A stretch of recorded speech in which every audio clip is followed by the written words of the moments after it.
જય મા મેલડી, જય મામા સરકાર. ભાઈ તમારું શું કામ? હે? સારી. સારી ક્યાં આવ્યું? નારેશ્વર રોડ ઉપર. બરાબર. હું તમને ઓળખતો તો કોઈ દાડે આપણે ભેગા થયા. આજથી કેટલા મહિના પહેલાની વાત છે. તમારા પગમાં તકલીફ હતી, બે પગ હસોડો હતા કે નતા? હે? વરસ થયું. અને તમને કેટલા દિવસનો મા મેલડીએ વાયદો કર્યો?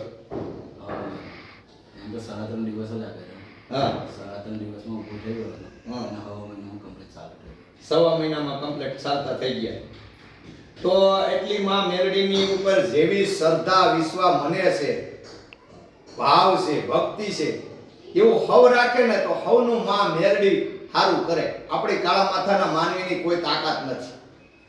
આજે આ રવિવારના દિવસે માં મેલડીના દર્શન કરવા આવ્યા. મારી માં મહાણી મેલડીના બહુ આનંદ થયો. અને ઠેઠ સારીંગથી અહીંથી 150 કિલોમીટર થાય સુરતથી, તો દર્શન કરવા આવ્યા. માતાજી મેલડી, મારી મહાણી મેલડી, 84 ખાતાનું ધર્મ, મારું વિનોદ ભુવાનો વ્યવહાર. માતાજી ચામુંડા મારી કુળદેવી ખોડિયારીને જાદુ આપે. અને મામાના દર્શન કર્યા. અને ભાવથી એને સિગરેટ ચડાવી મામાને. અને કાળા માથાનો માનવી કદાચ ફરી જાય, પણ દેવ કોઈ દી ફરતી નથી. દેવની ઉપર ભરોસો રાખજો, વિશ્વાસ રાખજો, ભાવ રાખજો, ભક્તિ રાખજો. અને જરા પણ તમે વિશ્વાસ દગવા દેતા નહીં. દુનિયાની સામે તમારે દેખાવો કરવાની કાંઈ જરૂર નથી.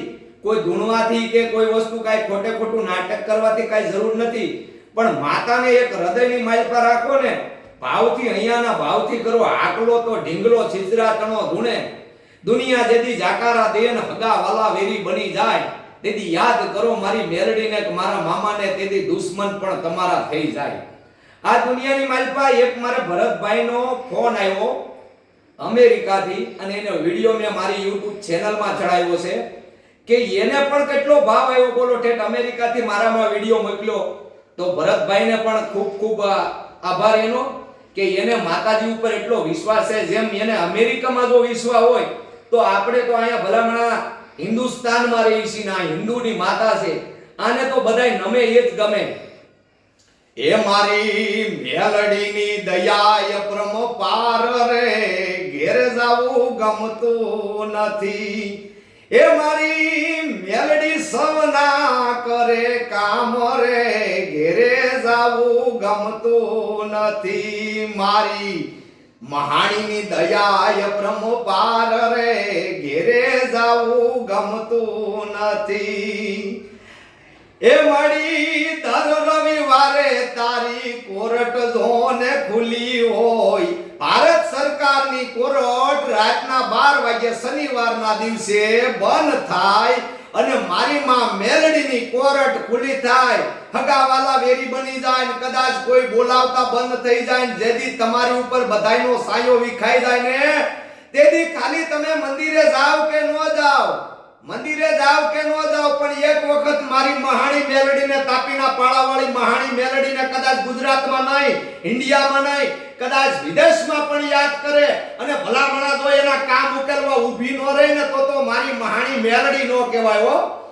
આજ રવિવાર છે અને કોઈ ધૂણવાની જરૂર નથી, પણ માતાના દરબારમાં આવી. માતા તો વાસનાની ભૂખી છે. પણ આજે બહુ આનંદ છો કે આ માતાજીના ભક્તો પધાર્યા. હું કોઈને નથી કહેતો કે મારા દીકરા પધાર્યા. હું કે આ બધા માતાના સોરું છે. એ મેલડીના સોરું ના હોય મોળા, તો કોઈ દી ના હોય મેલડી એ વાળા. મેલડીના સોરું કોઈ દી નબળા ન હોય. મેલડી વાળા હોય કોઈ દી મોળા ન હોય, મોળા હોય કોઈ દી મેલડી વાળા ન હોય. એ દુનિયાની માલપા ગમે એટલા કદાચ આમ તેમ માણસ કરતો હોય ને, તોય તે ઈ માણસના ટક્કર ઝીલવાની તાકાત નથી. અને દેવનું જે ભજન કરતો હોય ને, કદાચ વરસાદ આવવાનો તૈયારી થતી હોય, માતાના તાવા માંડ્યા હોય ને, તોય તે ક્યાં લગી વરસાદને થંભાવી દે એવી મારી મહાણી મેલડી બેઠી છે. અને અહીંયા મામા સરકારની ધ્વજ ચાલુ છે. તો જય મા મેલડી, જય મામા સરકાર, સનાતન ધર્મની જય. સૌને રામ રામ.